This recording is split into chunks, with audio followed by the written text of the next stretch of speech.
May our time together be of benefit to all people, all beings, and all life forms. Let us start with a mindful pause.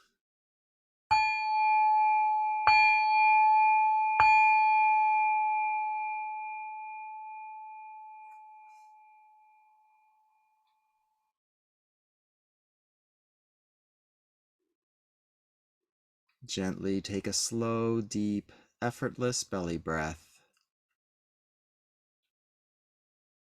Calmly feel the air as it moves in and out of the body.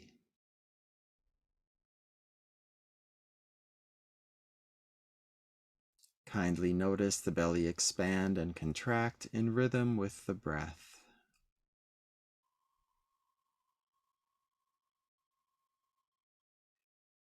If any thoughts arise, allow them to arise, but pay them no attention.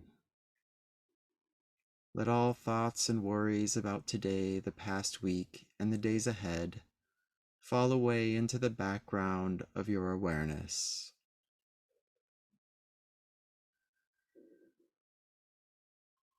Lovingly be here now, peacefully, calmly, with a kind interest in the sensations of breathing.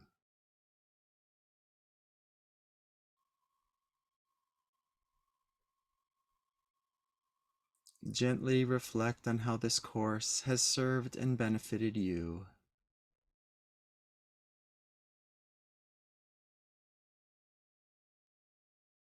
How it has served and benefited your family and friends.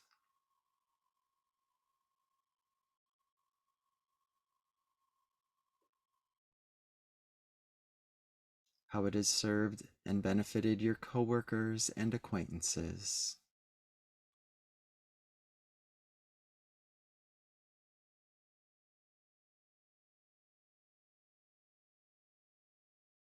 And how it has served and benefited all beings and all life.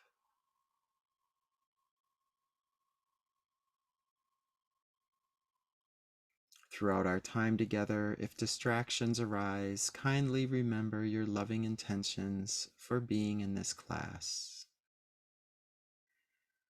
This will help you maintain your energy, focus, interest, and engagement so you get the most out of our time together.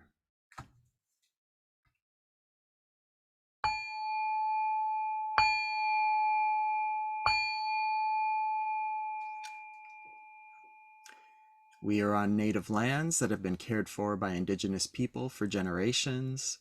We offer our goodwill and thanks to all Indigenous people, past and present, and we stand in solidarity with you to protect and honor your inherent dignity, culture, treaties, and lands. Welcome, everyone, and thank you for coming to class 8 of Mindfulness Fundamentals. Is that right? 9, I think. It's 9? Okay, yes, It's that sounds 9, right. yeah. 9 of Mindfulness Fundamentals. In this class, as always, we're going to do a brief check-in to see how your practice is going, and then we're going to do a different compassion meditation from the bonfire of compassion meditation we did a few weeks ago. And then we're going to do a talk called This Too Will Pass, which will look into clinging and how we can relate skillfully to clinging and deal with all of the cravings that arise in us from time to time. But for now, let's check in.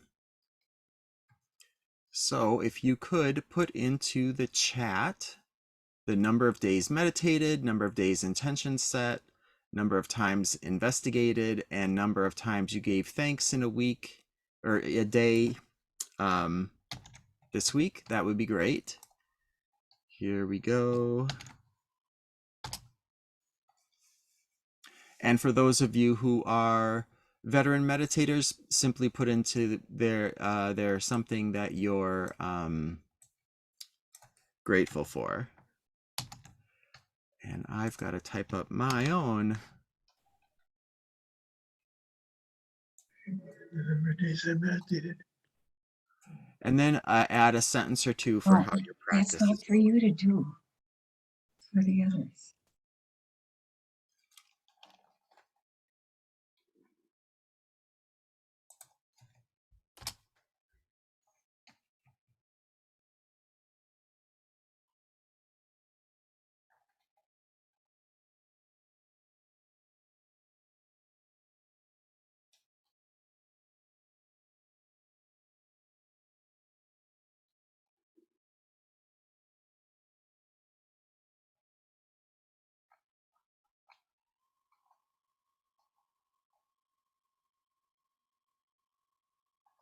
Okay, we have safety of family and friends as one of the gratitudes.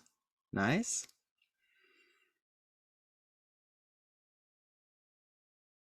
And Scott's submitted his report 6, 5, 0, and 8 to 10.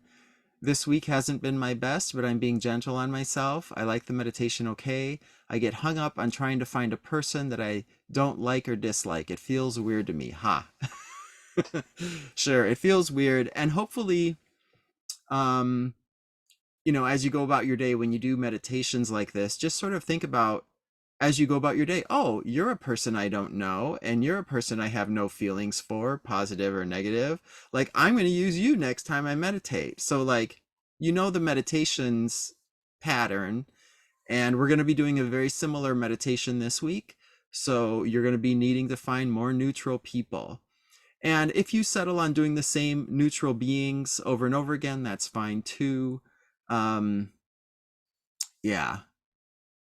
So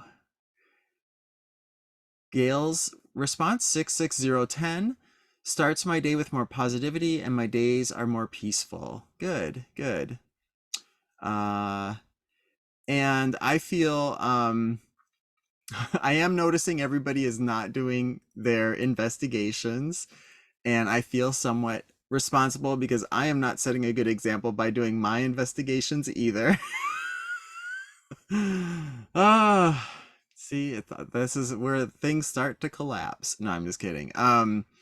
But it is important to do the investigations. I was hoping that you were going to see the opportunity, like give the opportunity of judgments towards others as opposed to judgments to yourself, and seeing the similarities and seeing the benefits of doing that. Um, but I guess with nobody doing their investigative practices this week, we're not going to have that opportunity. So let's double down this next week, be compassionate to ourselves, try to do our best. Maybe with Christmas coming up, we're going to see family and friends that are challenging for us. And it might be a good time to notice all the judgment that's coming up and investigate it. Preferably before you go. Like, if you've got people you've got challenges with, think about what are those judgments you have in your mind about them, write them down, and do the investigation on them. Okay. All right. Good, good. Well, that's going to be our check-in. As always, be kind to yourself, be compassionate, keep doing your best, and we're going to move on to our meditation for tonight, which is a compassion meditation. This one's going to be more formal, or more following the form that a lot of Buddhist compassion meditations give, where we recite phrases towards others. So before we begin, let's prepare to meditate. If you have, or please review your flashback halting protocol or your 5, 4, 3, 2, 1 grounding exercise and keep them handy. Remember, if you ever have feelings or memories that arise that are too destabilizing for you, please hold those with your compassionate mindfulness. Then stop meditating, open your eyes, remind yourself that you're in a safe place, and get up and do whatever you need to do to feel safe and in control. So that's if you're just too destabilized while you meditate. Otherwise, just get into a comfortable position that will help you stay awake. If it seems wise, keep your eyes closed to direct your attention inward. If you're at risk of falling asleep, then you may open your eyes and gaze in an unfocused manner at something pleasing that doesn't stimulate thought. And with that all said, we're going to get started on our compassion meditation.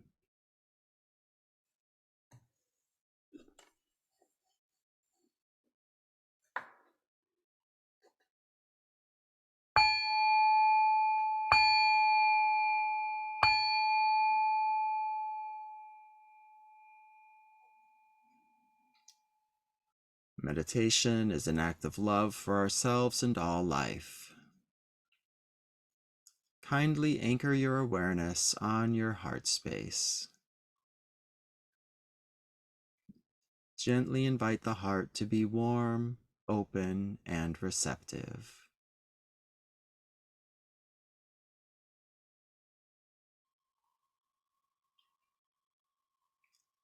The heart communicates with us, but not with words. The heart communicates using sensations. Listen to your heart by feeling your heart. What are your heart's loving intentions for this meditation?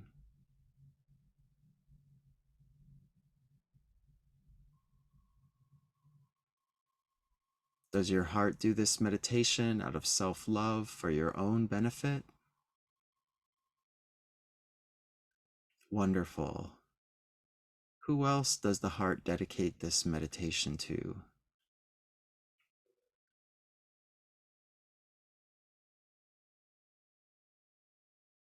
Does your heart want this meditation to benefit your loved ones?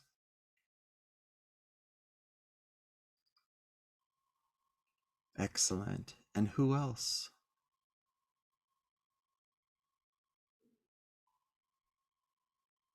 Does your heart wish well to all of the people who you don't know? Does your heart want them to be happy and peaceful?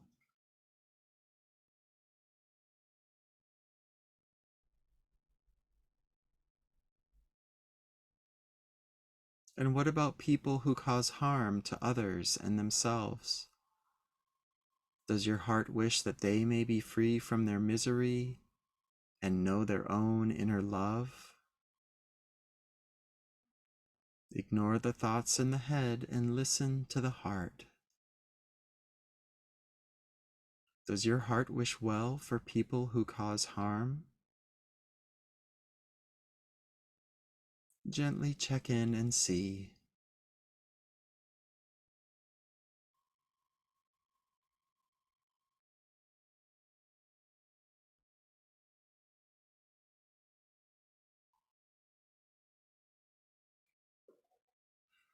Does your heart's love only extend to your own species, or does it wish well for animals of other species too?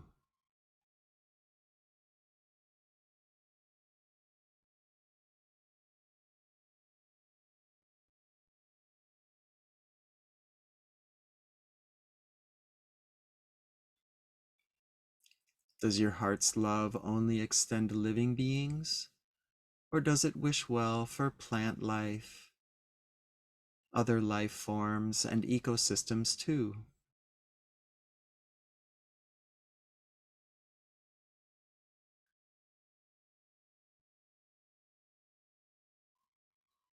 Ignore the thoughts in the head and listen to your heart.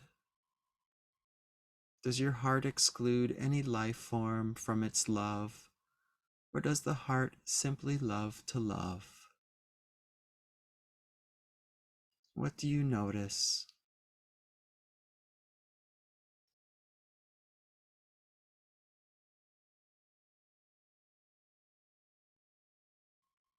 Having listened to your heart, what are your heart's loving intentions for this meditation? Who does your heart genuinely want this meditation to serve and benefit?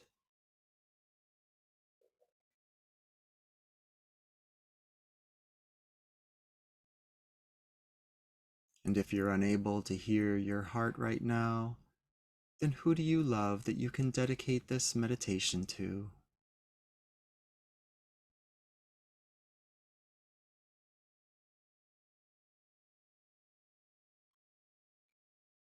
When you set some honest, loving intentions for this meditation, Your heart may feel alive with warmth and love.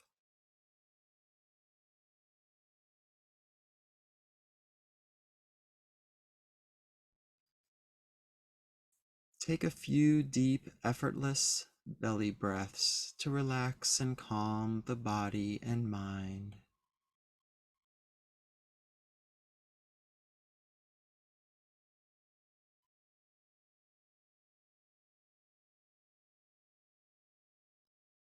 You want to experience comfort and tranquility throughout this entire meditation.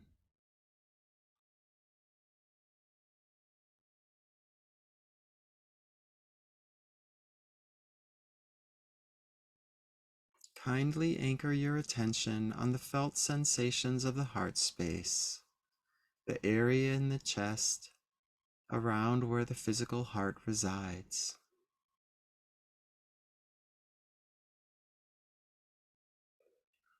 Gently feel the breath move in and out of the heart space. Feel the effortless expansion of the in-breath and the easeful contraction of the out-breath.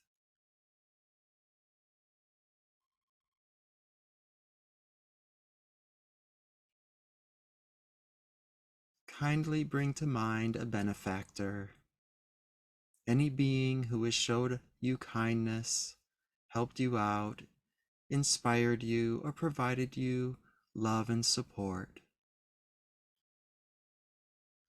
Pick someone you deeply respect who it is easy to open your heart to.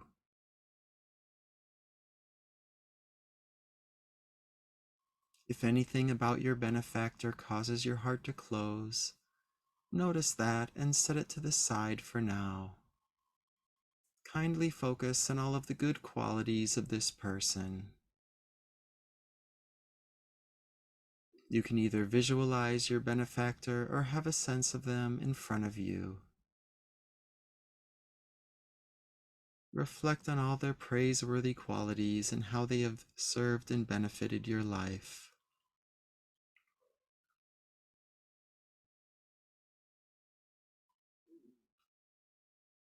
Have a sense of this benefactor offering you love, kindness, and goodwill. Loving energy radiates out from their heart space and fills your own with love. You may visualize this as a beam of white or colored light, or simply have a felt sense of this energy. Their love tells you you are worthy of love. You are worthy of care.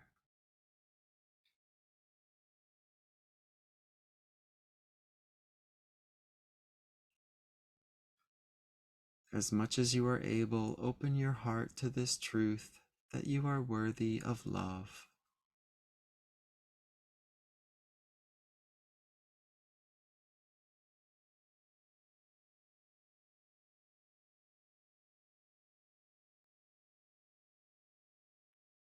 Now compassionately reflect on all of the suffering that you know your benefactor has undergone.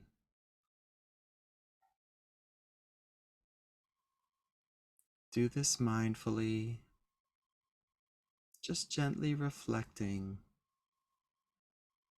on the difficulties they've faced in their life.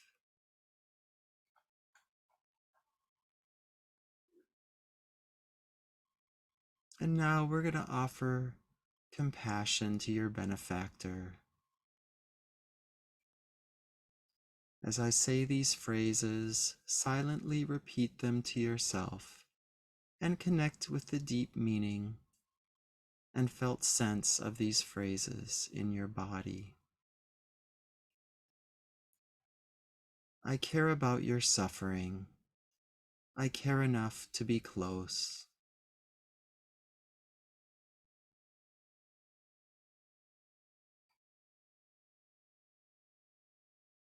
May you be free from suffering and the root causes of suffering.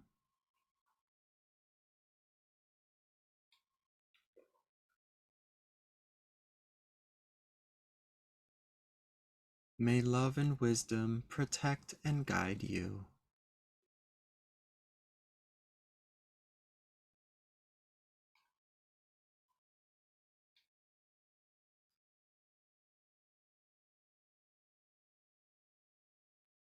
Keeping awareness grounded on the heart space, we say these phrases again.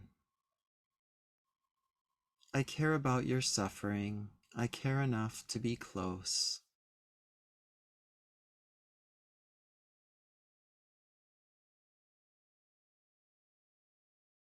May you be free from suffering and the root causes of suffering.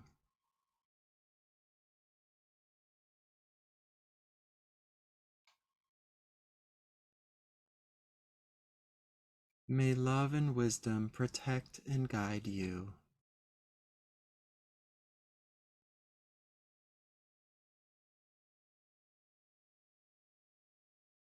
Feel if your heart is opening or softening.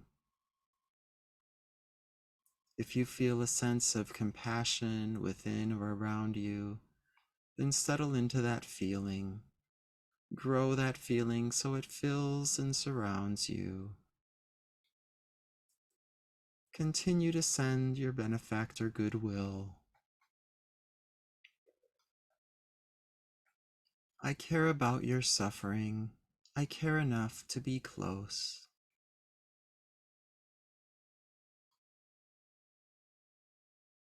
May you be free from suffering and the root causes of suffering.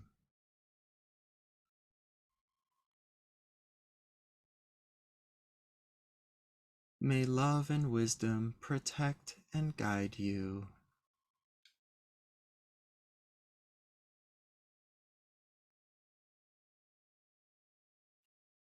Gently now, let's let go of our benefactor with love and turn to offering compassion towards ourselves. Have a sense of yourself, either sitting here or, if it is easier, envision yourself out in nature or in a room or place that makes you feel safe.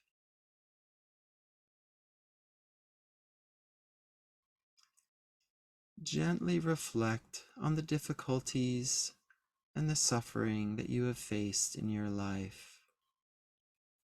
Do so mindfully, with a great deal of compassion.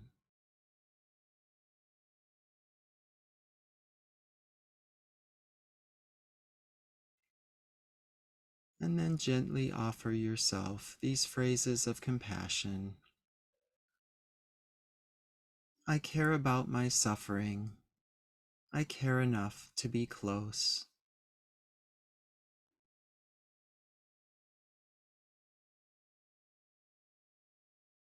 May I be free from suffering and the root causes of suffering.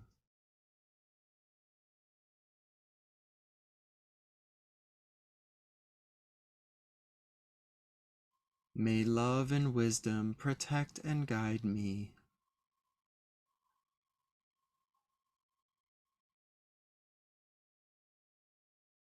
I care about my suffering. I care enough to be close.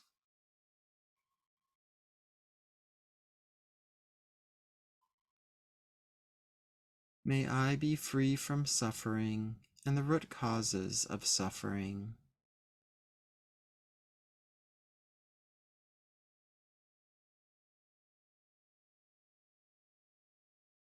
May love and wisdom protect and guide me.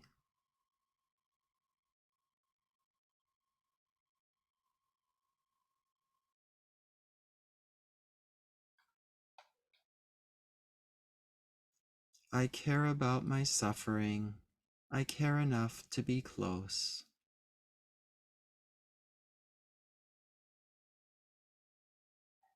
May I be free from suffering and the root causes of suffering.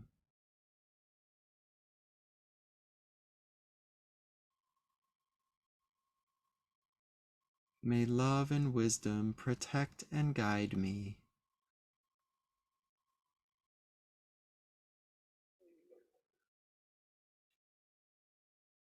Calmly moving on, pick a beloved friend or relative who is easy to open your heart to.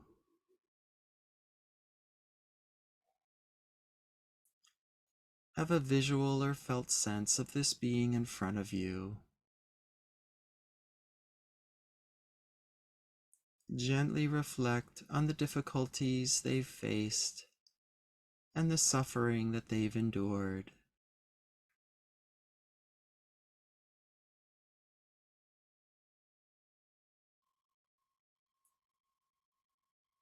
I care about your suffering.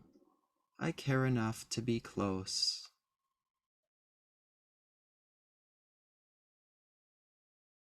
May you be free from suffering and the root causes of suffering.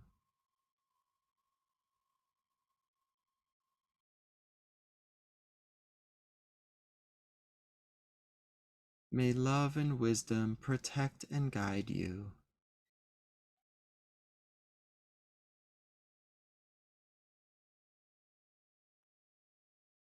I care about your suffering. I care enough to be close.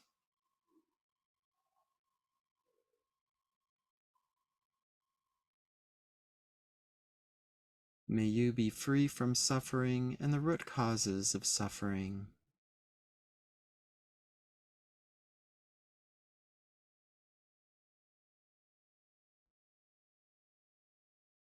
May love and wisdom protect and guide you.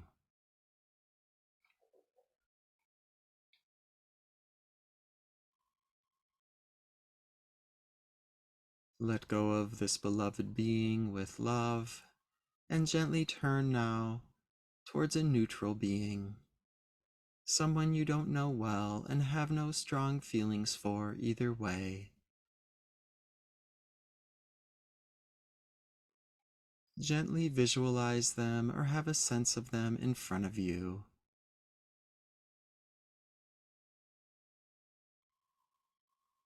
Calmly reflect on the truth that all beings suffer, that all beings will know illness, sickness, injury, separation, loss, and death.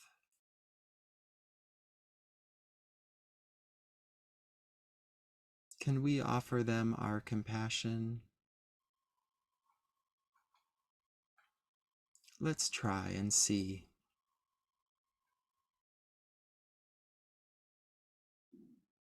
I care about your suffering. I care enough to be close.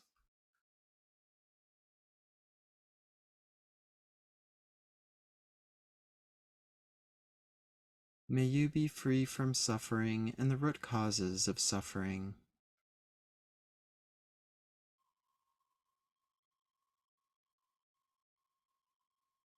May love and wisdom protect and guide you.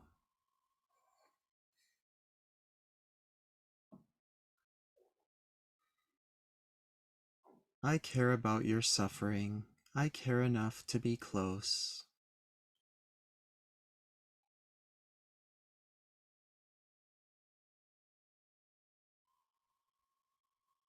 May you be free from suffering and the root causes of suffering.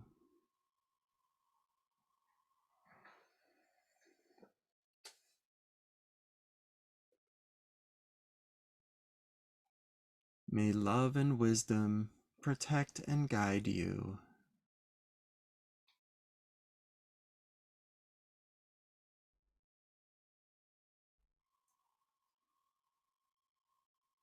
Having generated compassion with those who are easy to open our hearts to, we now pick a being who is more challenging. Settle on a being who you find mildly annoying, yet know there is a possibility of opening your heart to. If who you pick does not feel safe, then set them aside and choose someone else who is not as challenging. Have a sense of this person sitting in front of you.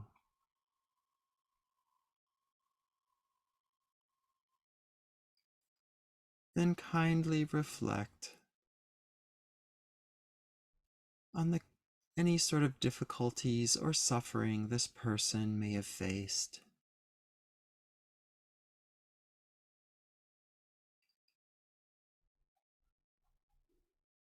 Are they afflicted by the falsehoods of hatred, greed, or fear?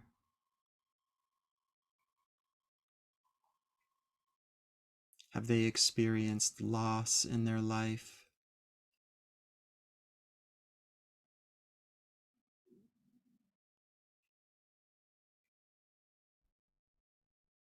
What was their conditioning that they experienced as they were raised?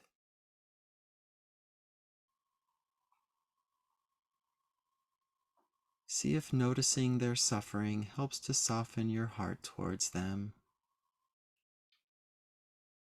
And do your best now to send them compassion as well. I care about your suffering. I care enough to be close.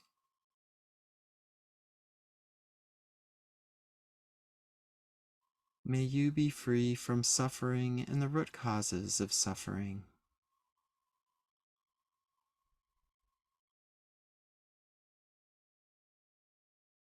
May love and wisdom protect and guide you.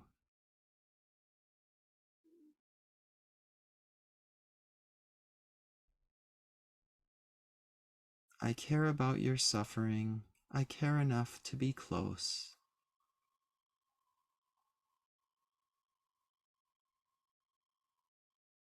May you be free from suffering and the root causes of suffering.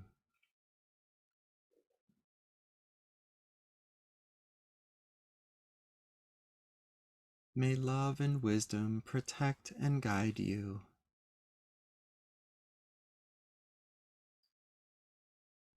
Keeping this being in your field, bring in a sense of your benefactor on one side of them, and your beloved friend on the other side of them, and the neutral being next to the friend.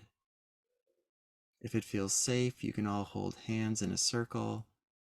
Otherwise, just have a sense of you and them all together in a group. Gently offer your compassion to all 5 of you. I care about our suffering. I care enough to be close.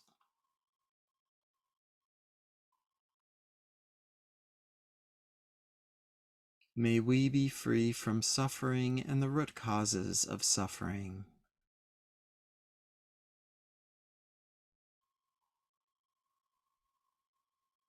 May love and wisdom protect and guide us.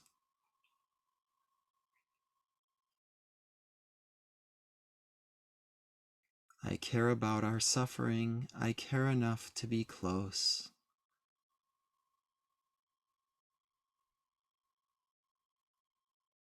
May we be free from suffering and the root causes of suffering.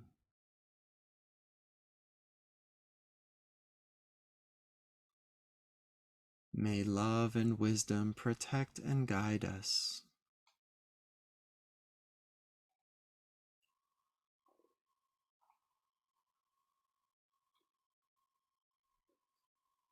Calmly expand your circle to include all life forms and all communities, all people, all animals, all lands, all air, lakes, streams.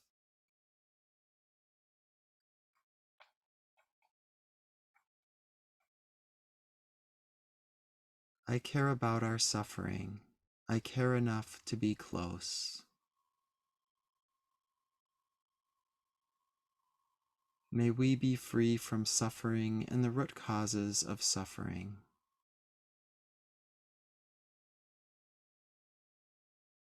May love and wisdom protect and guide us.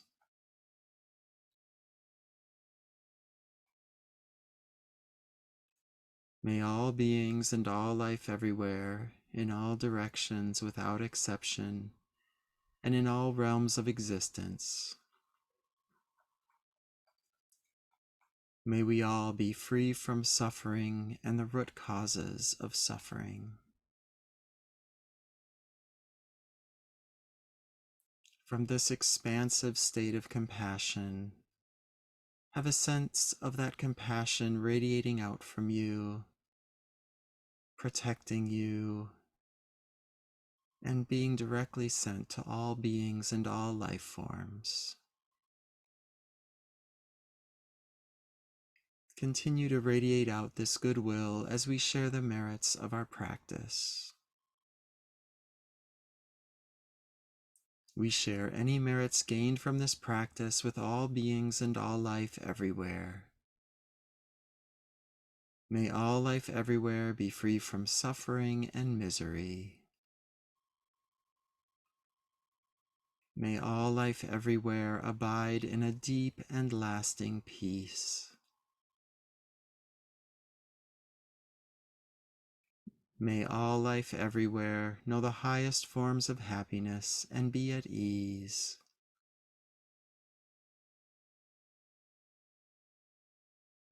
May all life everywhere know their deepest essence to be joy, peace, compassion, and unconditional boundless love.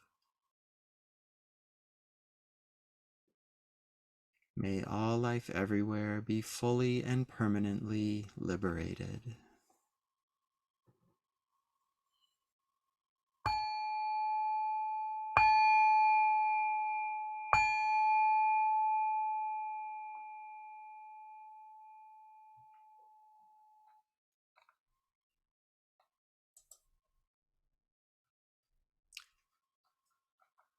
All right, we'll get out your tracking log and you can put in a 27-minute meditation for today. In the moment-to-moment insights and benefits column, list any pleasant feelings that arose during the meditation or any insights that came to you.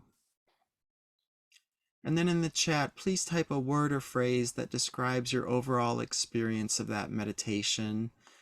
And then, of course, you can also gently rouse the body and take a nice standing break to move in whatever way feels good.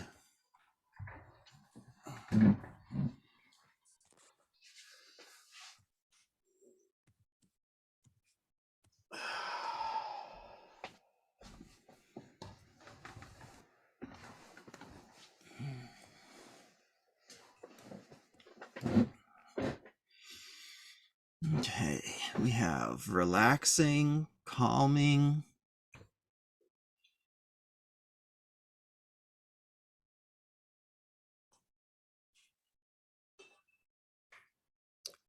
nice, generous, peaceful, good. Hopeful that we can all be free from our suffering and misery. Nice. Okay, any questions or comments about that meditation?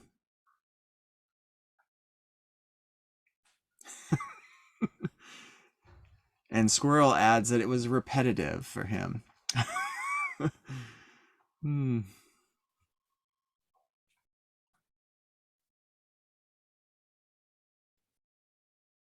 Yeah, and the repetition is part of this course if you haven't noticed it already. We repeat a lot of things over and over again because we are challenging conditioning for your entire life that often goes in a different direction. So there is that repetition. And we want to repeat these phrases in your mind so they come to you naturally as you go about your day and you encounter suffering in the world and you just say, oh, hey, I can be close to this. It's a reminder. Like, we don't have to turn away from it. We don't have to run from it, even if it is unpleasant. And then this idea of like wishing others to be free of their suffering, we can lean into that. We can feel the unpleasantness of the situation and then respond lovingly with compassion in a way that serves all involved. So that's to be expected. Oh, and we got another calming uh, response. So good, good. All right. Well, are there any questions or comments about that meditation?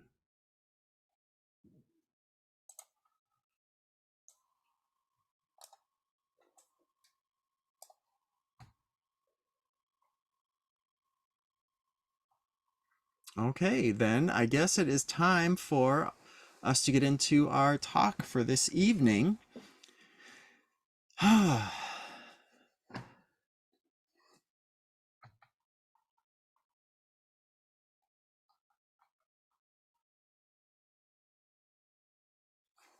Y'all ready?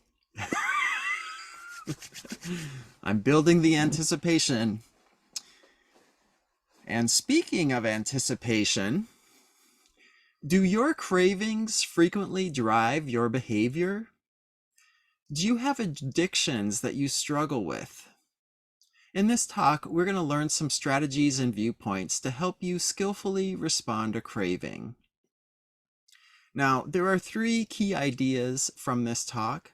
First, all forms are impermanent, including the mental and emotional forms of craving. So we need not fear, repress, or avoid our cravings. We can mindfully let them come, let them be, and let them go on their own. This too will pass. Secondly, if we identify with anything impermanent, we suffer. Often, we identify with our cravings, which makes us feel compelled to gratify those cravings. But we are not our cravings, and we don't have to identify with them. Thirdly, by investigating our cravings, we can figure out what causes cravings to arise. How can we remove arisen cravings? And how can we prevent cravings from arising? So this is the 3rd talk in our series of talks on craving and aversion. In the first one, we talked about how to mindfully relate to our emotions by allowing them, remembering their impersonal and impermanent nature, and investigating them. In the second talk, we looked at judgment as the universal imperative to be more kind and forgiving because all life is sacred. In this talk, we're going to continue to look at craving and aversion, with the focus being on craving. And let's start by reviewing the definitions of aversion and craving. We defined aversion as a mental or emotional attitude of judgment towards a form or situation. It could also be thought of as judgment towards anything unpleasant and judgment towards something arising in the present moment. This means aversion rejects the now. The root of all aversion, whether it manifests as something intense like violence or as something subtle like impatience or annoyance, is hatred. Now, like aversion, craving is also dissatisfied with the now.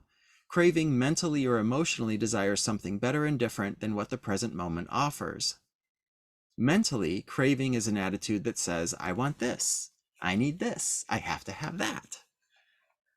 Emotionally, craving shows up as lust, greed, jealousy, hedonism, grief, hunger, thirst, wanting, loneliness, needing, and other ways. The root source of all craving is greed. Greed is impatient, controlling, manipulative, and selfish. It wants more and better for itself, regardless of the spiritual and ethical costs to itself or others. Now, before we go any further, I want to define a few terms that will help us investigate this topic of clinging and craving more. And again, I use those terms interchangeably, along with attachment, along with greed, along with thirst, so it's all the same thing. Now, we can define the ego. The first term I want to define is ego, and we can define it as the sum total of conceptual falsehoods that reside in the brain. Wisdom teachers call the ego the false self or the lower self. The ego sees everything from a personal, subjective, conceptual perspective, and its view of the world can be called the egoic view or relative understandings. Relative understandings are ideas based on language and concepts. They provide a useful way of understanding something, but are not actually true. In contrast to the false sense of the ego, there is also what wisdom teachers call our true self, or our essence, or our higher self. They say this true self is fundamentally who and what we are, and it is the source of all love, wisdom, life, energy, and knowing. Our true self sees everything from a universal, non-conceptual perspective, and its view of the world can be called the wise view, or the absolute truth, and it is based on reality as it is. So let me illustrate the difference between the relative understandings of egoic view and the absolute truths of wise view by investigating this concept we call sunrise. From our limited perspective as human beings living on this planet, it appears that the sun rises every morning. The concept of sunrise is a relative understanding.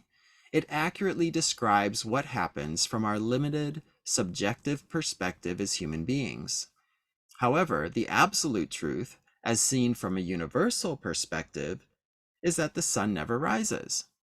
When we look at Earth from outer space, we see the sun relatively staying in the same place, and we see the Earth spinning on its axis, creating the appearance that the sun rises.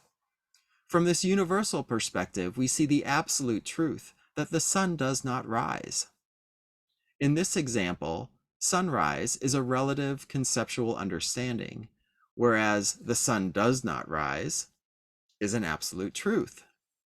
Still, we can talk about sunrise, plan our days by sunrise, and so on.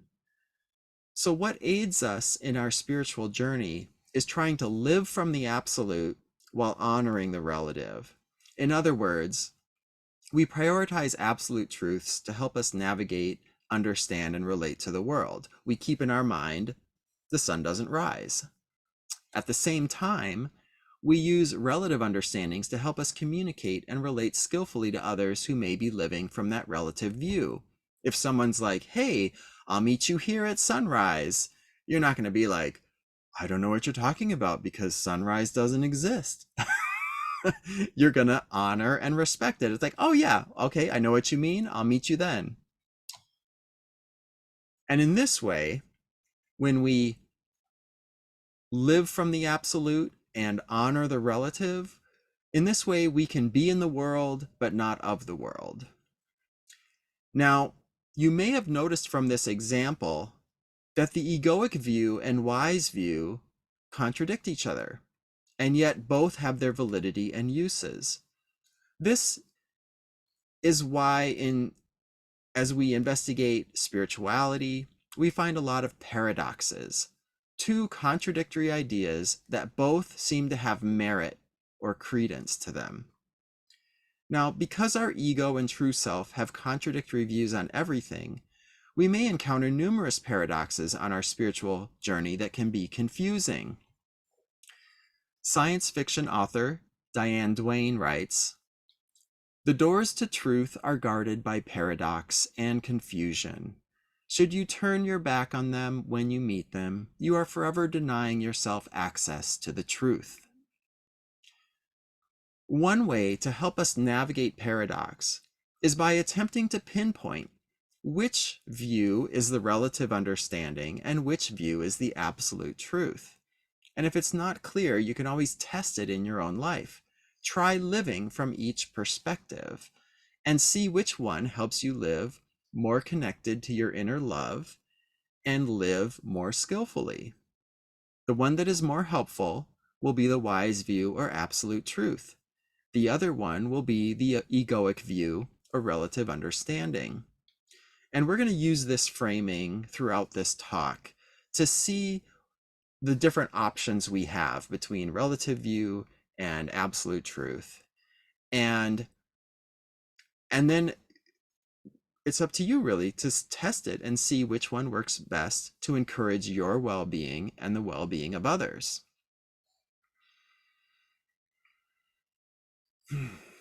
Now, given how dramatic, if you remember 2 times ago when I gave the example of spilling a glass of orange juice, you may remember it was pretty dramatic and unnecessary and unhelpful to have all that craving and aversion around that situation. And given how ridiculous it all looked, we might wonder, how does craving and aversion arise in the body? So to understand this, we need to understand what creates feeling tones in the body. And I am going to do a share screen to help explain this. Can everybody see this okay? Great. So what creates feeling tones in the body?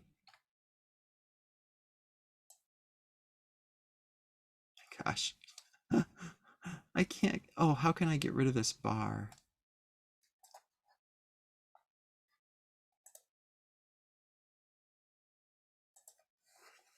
Shoot, I used to understand this and now I don't. Here we go. In this simplistic model, when phenomena contact our senses, it creates a feeling tone in the body. In this example, seeing the tropical paradise makes us happy. Now, as we have seen in our experience, a feeling tone can be either pleasant, unpleasant, or neutral, meaning neither pleasant nor unpleasant. So it turns out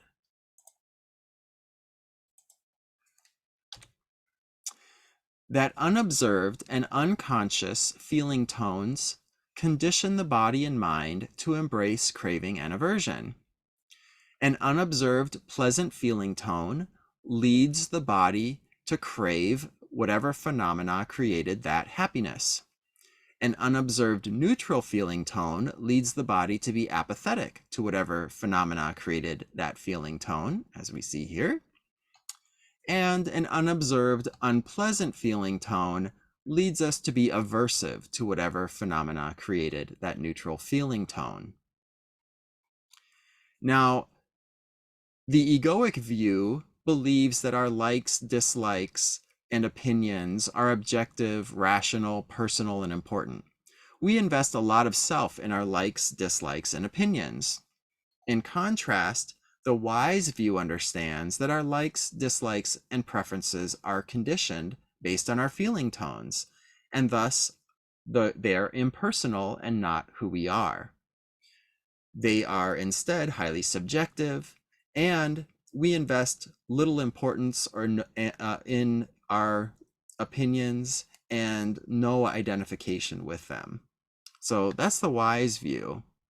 And which of these two views do you find to be more true, helpful, and skillful?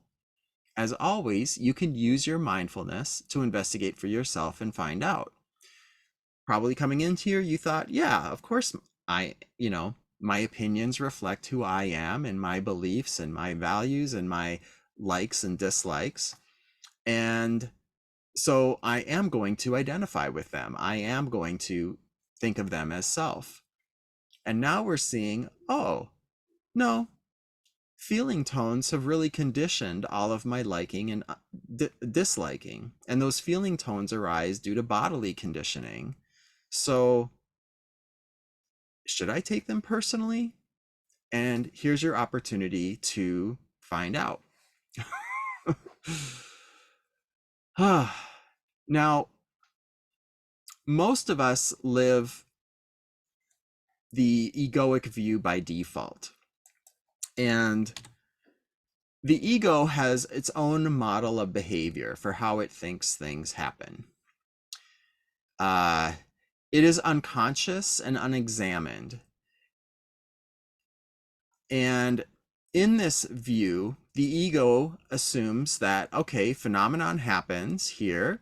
I see the phenomenon or I experience it through the senses, and then I react. And that reaction is generally appropriate. Now, if we believe that this is how we behave, from this unexamined understanding of the world, we can often conclude a variety of falsehoods. One is that I see things objectively. My opinions are facts. They're based on facts. They're based on reality. If there is a problem, the problem is inherent in the phenomenon over here. The way to happiness is to control all phenomena. The way we control phenomena is we get rid of it or we punish it as bad and evil, and we see the good phenomena and we privilege it and try to support it and encourage it. All of this conditions judgment and hatred towards those phenomena that create unpleasant feeling tones, and it conditions greed and craving towards those phenomena that create pleasant feeling tones. Finally, when it comes to reactions, if a person reacts unskillfully, they believe the evil phenomena made him do it. If the phenomena had been good, they would have behaved skillfully, but it wasn't, so they behaved unskillfully. When we see the world this way, our life is one of craving, aversion, bondage, and misery. This view lawfully leads us to try and control everyone and everything in our environment, which we can't do, which leads us perpetually dissatisfied. This view lawfully leads us to judge everyone and everything we don't like in an effort to change and control them and make them good. And this view lawfully leads us to believe we have no control over our behavior because other people can make us do things, leaving us to feel helpless and at the mercy of others' behavior and situations. Now, thankfully, our meditation practice is showing us that this model is way too simplistic and needs to be revised. And we may revise our understanding of behavior like this. We experience phenomenon through our senses. This generates a feeling tone. And then these feeling tones generate interpretations in the mind, thoughts in the mind. And then we react. Now, the difficulty in seeing all of these steps is that they happen so fast, like almost simultaneously, it is hard to see them. But as we examine this model, we discover a very different reality, one that is based on wise view. When we consider this model, we may come to understand that what we see is subjective. My opinions are conditioned by my feeling tones and my interpretations. Thus, my opinions are impersonal and conditioned, and not me.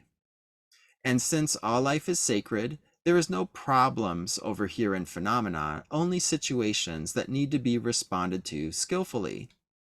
If I suffer, it is due to the falsehoods that I add to the experience through my mental interpretations of those phenomena. The way to happiness then, in this scenario, is to deactivate and remove the falsehoods from the brain and respond skillfully to all situations. Finally, if I react unskillfully, it was because I was believing a falsehood in the brain. So again, we're taking responsibility for our falsehoods. We're taking responsibility for our reactions. And when we see the world in this way, we shift our focus from needing to greedily control all phenomenon to a focus of trying to purify the brain from falsehoods and feeling our heart's love more and more. From this view, we try to learn how to allow everything to be as it is. We learn how to relate to the present moment, free of clinging and aversion, free of hatred and greed. We stop projecting our conditioned judgments onto others and take responsibility for the falsehoods in our brain.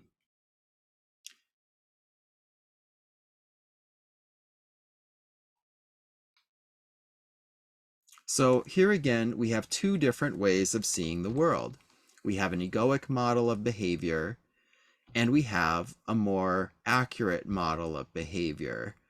Now, as always, which do you find to be more true, more helpful, more skillful? As always, we encourage you to use your mindfulness, investigate for yourself, and find out.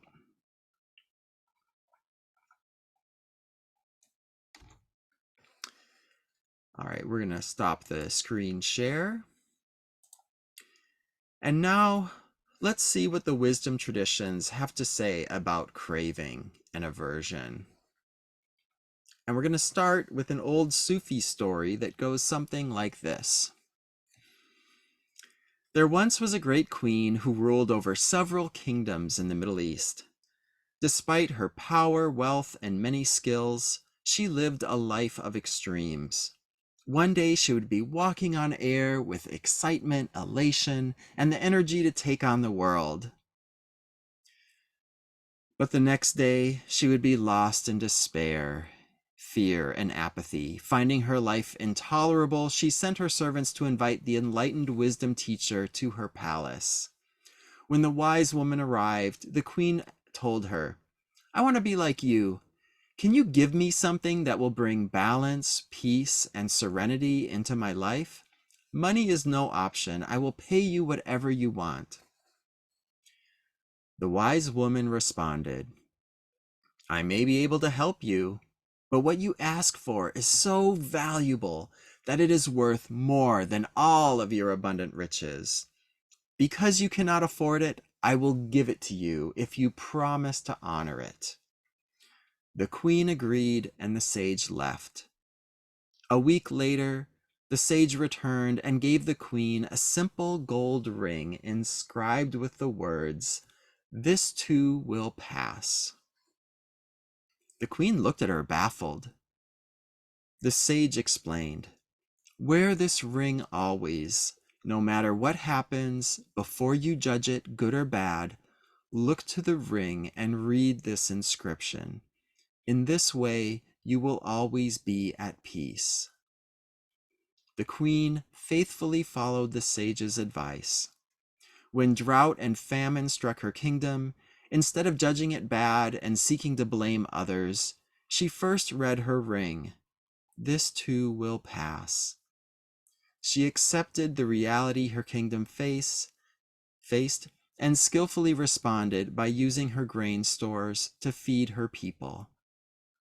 When the palace celebrated her birthday with feasting, dancing, family, and friends, instead of judging it good and clinging to this experience, she read the ring, "This too will pass." Knowing the party was temporary, she showed up fully in the present moment, joyfully savoring every bite and every dance and all of the interactions with her family and friends, lavishing love and appreciation on them. Then, as those moments changed and disappeared, and as the party ended, she let it go with ease. Over time, the queen, using this ring and this wisdom that this too shall pass over and over again in her daily life, she felt a shift in her perspective. She stopped judging the present moment as good and bad and allowed it all to be, and then would lovingly respond to it. She came to understand a paradoxical truth. Everything is precious and worthy of love and appreciation, yet at the same time, everything is temporary, so there is no need to relate to it with craving or aversion.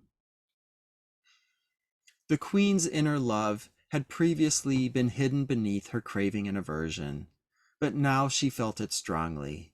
Connected with her love, she ruled her kingdom with wisdom, kindness, generosity, and compassion, and all life thrived under her rule.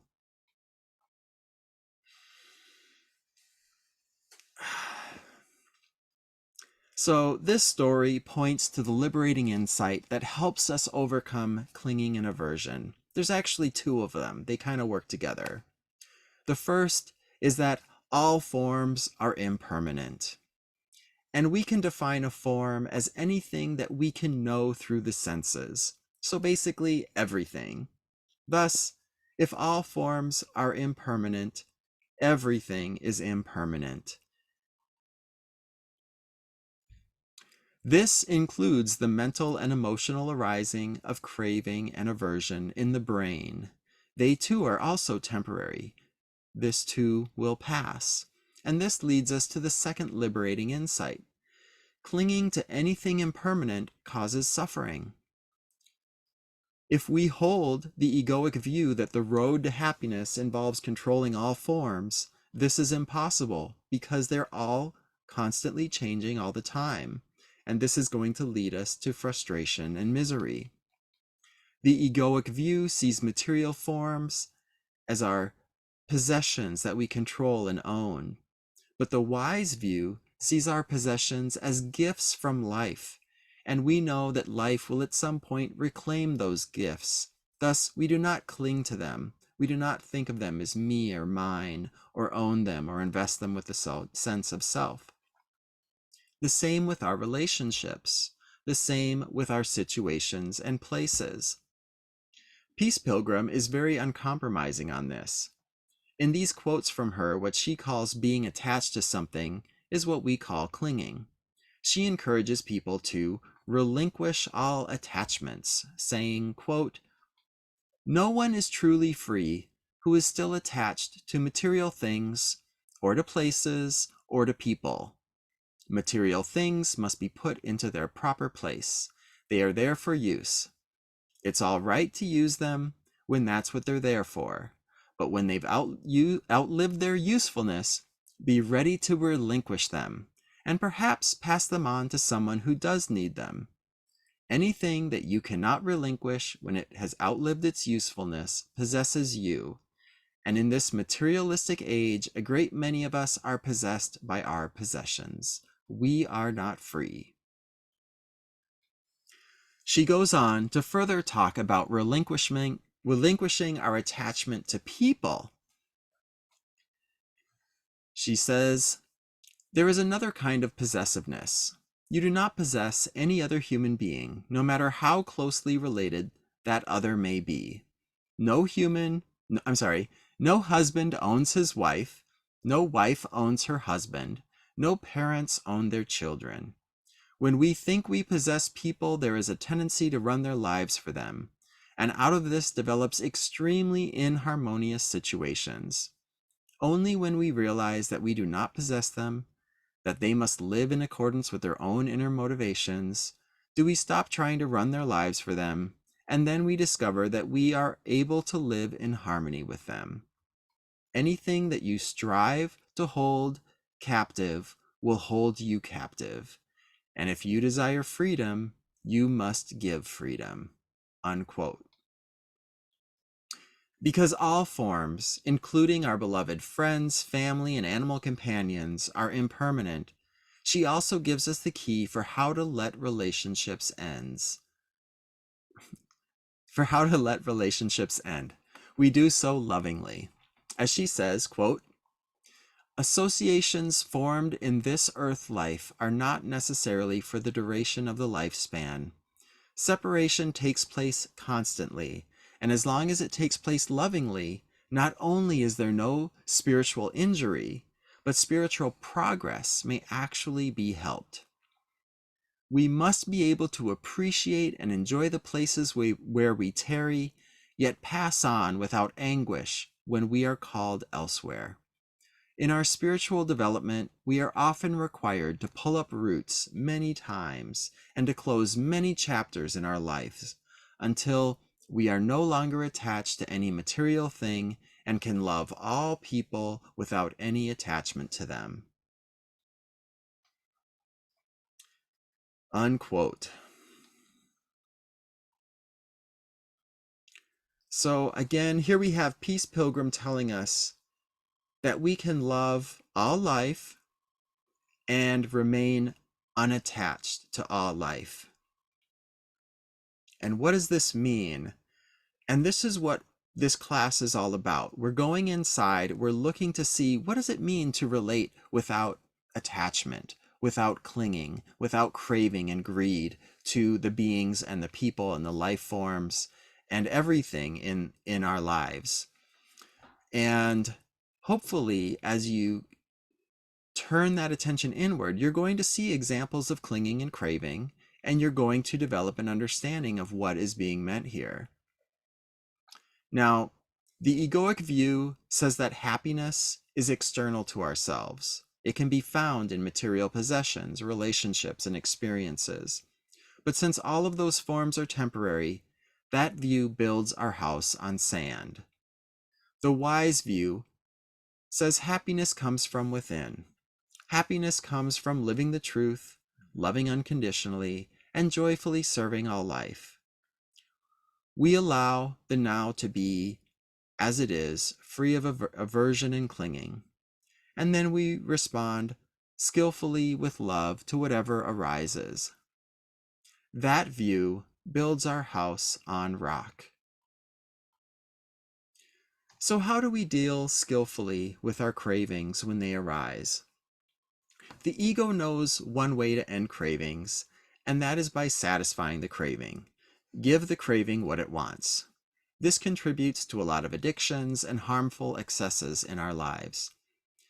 Now, it is fine to satisfy our cravings if we can do so lovingly and skillfully. For example, if you are thirsty and healthy drinking water is available and abundant, go ahead and drink it. But if craving would lead you to harm yourself or others, then love and wisdom give us more tools in our toolbox for how to relate skillfully to our cravings. We have 4 options, 4 main ones that I'm going to point out. 1, be mindful of feeling tones and the feelings of pleasure. And the fleetingness of pleasure. 2, renounce what is unskillful. 3, be mindful of craving. And 4, take refuge in spiritual pleasures. So let's look at all of these options now. The first option is to be mindful of feeling tones and the fleeting nature of pleasure. Because unconscious feeling tones create craving and aversion, if we pay more attention to the feeling tones of all of our sense contacts, we're going to start uncoupling this conditioned habit pattern. For example, if I eat blueberries, I can note, oh, this sense contact of eating blueberries is pleasant. And then in addition, I want to pay attention to how fleeting that sense of pleasure is. So as I eat the blueberry, I want to watch how quickly the pleasure from eating the blueberry just goes away. The more that we are mindful about these feeling tones and the fleetingness of sense pleasures, the more we're going to show all parts of our brain the fleeting, unstable, and disappearing nature of pleasure. And the more that the brain sees this, the more the brain's going to recognize that all sense pleasure is just a striving after wind. And this helps our brains be less interested in finding pleasure externally and more interested in finding pleasure from within. So that's the first option. The second option is to renounce what's unskillful. Peace Pilgrim speaks of relinquishing all attachments. Renouncing mindsets and unskillful behaviors is another spiritual practice that actually feels quite pleasant. We can renounce alcohol, drugs, porn, judgment, or any other behavior or mindsets we want. Renunciation can also be setting healthy boundaries around activities. For example, I might renounce watching TV on any day that I haven't meditated for at least an hour. To the ego, renunciation sounds like a very painful loss. To the true self, however, renunciation feels like freedom, self-mastery, self-control, and an acknowledgement of your true inner power and strength. Of course, the challenge is, once you renounce something, the cravings for it will become more visible. They will become more apparent. So you need to know how to relate skillfully to your cravings. And how do we relate skillfully to our cravings? It is the same as relating skillfully to our emotions that we learned about a few classes ago. We do so mindfully. We allow the cravings to arise. We remember the cravings have a temporary and impersonal nature, and we investigate it. And we can use our tried and true Bilotti practice to help us do all of this. Say you're traveling alone and have rented a motel room. It's 3 a.m. You are unable to sleep, and you feel the craving of loneliness arise in you. Now, your friends and family are asleep, so you can't call them. You don't want to disturb them. What can you do? You can use the Bilotti practice to help you be mindful of and relate skillfully to the craving. So, Bilotti, B is breathe. Take a mindful pause to become more mindful. A, appreciate whatever you can genuinely give thanks for to help you connect with your inner resources. L, label what's arising. Clinging is being known. Loneliness is being known. Feeling tone is unpleasant. Feeling tone is unpleasant. Allow. Is any aversion arising to this craving? If so, can I allow this aversion to be there? If I can't allow that aversion to be there, can I allow my aversion to that aversion to be there? And just keep whatever arises, just asking yourself, can I allow this to be? And then D, disidentify by investigating the temporary and selfless nature of this craving. Is this craving permanent or temporary? If I allow this craving to be without acting it out, how long will it last? Is this craving conditioned or unconditioned? Is this craving personal or impersonal? Am I this craving? Is awareness affected by this craving? Does my awareness crave anything? Is awareness lonely?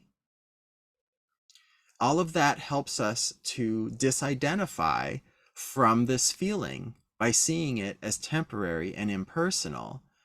And if we see ourselves as the awareness that is knowing the craving, we also come to realize that that awareness is not suffering. That awareness is not affected in any way by the craving. It is not lonely, you know? And then we come to the I in Bilotti, which is investigate. And here we ask even other questions to help us understand the craving. Where in the body do I feel the craving? What does craving feel like in the body? What is the feeling tone of this craving? What causes this craving to arise? What contributes to the cessation of this craving? How can I prevent this craving from arising? What spiritual lesson is this craving here to teach me? Has this craving been here this whole time while I've done Bilotti, or is it coming and going moment to moment? And so on. The more you use Bilotti on your cravings, the more insights you will have about them and the freer you will become from them. Of course, there are times when the cravings are strong, persistent, and destabilizing, and maybe Bilotti doesn't seem accessible to you. In those cases, it is important to take refuge in spiritual pleasure. Now, this brings us to our fourth approach, and that is taking refuge in spiritual pleasure. And there are two kinds of pleasure, worldly pleasure and spiritually pleasure. Worldly pleasure arise from gratifying the senses, and these pleasures are fraught with the dangers of clinging, addictions, and excess. In contrast, spiritual pleasures arise independent of our senses. These pleasures are free of the dangers of clinging, addiction, and excess, and thus are much wiser sources of pleasure. But you may wonder, What pleasures do not involve gratifying the senses? Thankfully, you have been experiencing them in this course. The spiritual pleasures include the 4 kinds of love. Wishing well for others connects us to the spiritual pleasure of kindness. Wishing to reduce the suffering in the world connects us to the spiritual pleasure of compassion. Allowing things to be as they are connects us to the spiritual pleasure of peace. Appreciating all that is skillful, beautiful, wonderful, and successful connects us to the spiritual pleasure of joy. We've also learned practices to help us access these spiritual pleasures. Meditation and mindful pauses help us know the spiritual pleasure of mindfulness. And Buddhist master Dipa Ma says, quote, "From my own experience, there is no difference between mindfulness and loving kindness." The concentration we develop from meditation and mindfulness is another spiritual pleasure, as it helps us feel peaceful and focused. Gratitude and generosity practices help us feel abundant and connect us with our inner joy, and helps us feel connection with others. Even investigation gives us the spiritual pleasure of courage, which allows us to face difficult mental and emotional states and generate the spiritual pleasures of insights that make us feel more free, powerful, and wise. And in this talk, we introduced you to the practice of renunciation, which is another source of spiritual joy that feels like liberation, strength, and power. So when you're afflicted with craving, turn to your spiritual practices to help you find pleasurable relief. Bilotti incorporates a ton of spiritual practices and should be your first go-to as a practical and portable method for dealing with craving when it arises. And now that you know the differences between sense pleasures or worldly pleasures and spiritual pleasures, when pleasant feeling tones arise, ask of yourself, is this pleasure worldly or spiritual? Noting this distinction is going to help you with creating further insights. So those are the 4 ways that we can skillfully address clinging and craving in our lives. And just imagine, what if we all stopped and tried to apply what's being taught here in our lives? What if we all stopped assuming that situations were inherently good or bad, and instead looked at our conditioned falsehoods as the source of our suffering? What if we all stopped projecting our judgments onto each other and blaming each other, and started taking responsibility for the judgments in our own minds? What if we all knew how to take refuge in spiritual pleasures as opposed to worldly pleasures? Can you imagine the suffering we could prevent? Can you imagine how quickly we as a species would spiritually evolve? I hope this vision inspires you like it does me. Because that's what I think this is all about ultimately, is just helping us all thrive, helping us all live with peace and live with ease. And so I guess what I want you to do, what's your call to action for this talk? I want you to just mindfully label your feeling tones, pleasant, unpleasant, neutral, and notice if pleasant feeling tones are worldly or spiritual. I want you to see the impermanent nature of all forms, as well as the form of pleasure as how it arises in the body. And know this too will pass. So let it come, let it be, and let it go without clinging to it. I want you to see the impermanent and impersonal nature of craving. This too will pass. I am not my cravings. I am stronger than my cravings. And when cravings arise, use Bilotti to help you investigate and see things directly for yourself. Then you will come to know a paradoxical truth. Everything is precious and worthy of love and appreciation, yet at the same time, everything is temporary. So why relate to it with craving and aversion? And when you realize this fully, your kingdom will be ruled by love, wisdom, kindness, generosity, compassion, and all life will thrive under your rule. Let's take a mindful pause.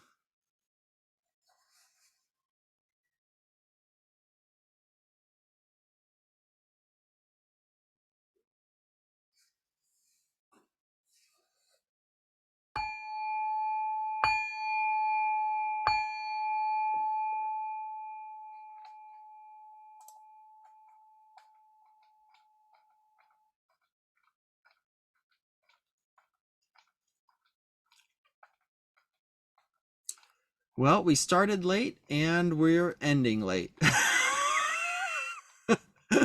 As always, if you can, send me a evaluation of this presentation. Your evaluations are very helpful. If you have questions or comments about this talk, you can write them on the evaluations. And here is the link to those evaluations. And let's go straight into our closing meditation. Oh, and also when I get the mindfulness mission for the week posted, I will email you that it's up. Otherwise, those of you watching this as a recording, just go to boundlessloveproject.org and look under the training mindfulness fundamentals, and you can find that mindfulness mission yourself. All right, so let's do our closing meditation.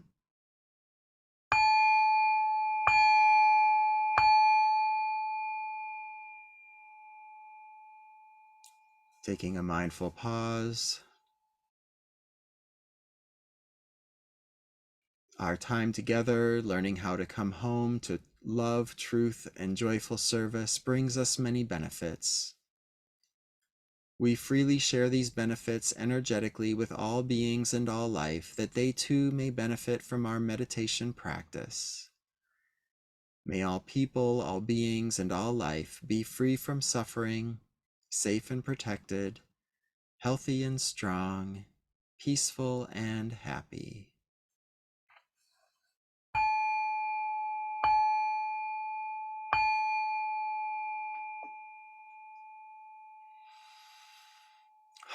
Great job, everybody. Next week, we're going to be going on to one of the most complicated and most powerful ideas to the practice, which is that of no self. The idea that we cannot find ourself or see our personality in anything. And this is going to help you disidentify from a lot of these forms that you're continually identifying with and may cause a lot of suffering in your life. So please come back. And then also please recommit, double down to doing those investigations this week. And they are super important. They'll serve you well. And then thank you again for all of the effort you're putting into your spiritual growth. Please keep doing your practices with kindness, patience, love, and persistence. Be well. I love you and wish you peace, love, wisdom, and joy. Thank you so much. Thank you. Have a great night, everybody. And if you have questions, I'm happy to stay on afterwards to answer them. But otherwise, happy holidays, Merry Christmas, Happy Solstice, all the good stuff. Happy holidays, everybody. Happy holidays. See you again. Hanukkah and Christmas. Yeah. Yep. Enjoy your holidays, everyone. Yeah. Good to see you. Good to see you. Good seeing you all. Okay. Are any of you staying on to ask questions? I guess not. Hey, we got your Christmas letter. Hold on one second. Oh, okay. I want to stop the recording. There it is.